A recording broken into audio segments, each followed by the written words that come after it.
The first time I realized the beauty in it, it was when I made the connection between cooking and creativity, and I realized that I could express myself through cooking creatively, which for me was like a liberation from tradition and the Italian very heavy cooking affair.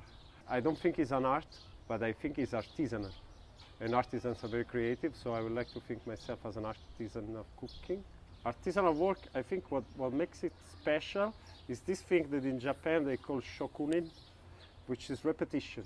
But that's the thing, like it's to be able to share with a wide range of people. Exclusivity, I don't think it's very sexy. Like inclusivity, it's good. What we base our fight is to change restaurants and not to open soup kitchen. So we show that you can, by doing your restaurant, that is the most amazing restaurant ever, you can still include people if you want. That's the only thing, is like you need to commit to the community.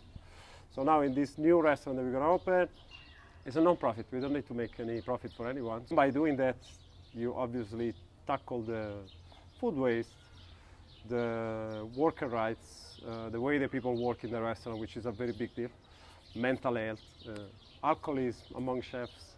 Because if you're not pushed by doing profit, well, you don't need to struggle in a kitchen. You can be relaxed, you can keep just focusing on what you do, which what you do is cooking, is not making profit.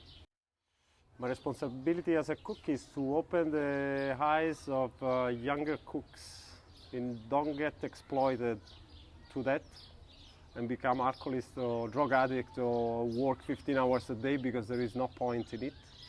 And just to be more responsible on where the food comes from. And I think like my main goal, I don't know, my main objective would be to make a lot of people understand this. There could be gastronomy, there could be creativity without being part of destruction. If I'm gonna change life of 2-3 cooks in the next 2-3 years, I'm already happy. Agriculture, but like old school agriculture. Not old school agriculture where people have to die in the field, but like old school, like having touch with animals, having touch with nature, get to know farmers, get to know some of the good traditions that are still in place. It would be nice because, you know, if you change mind, if you change mind of kids, that would be, a beautiful future.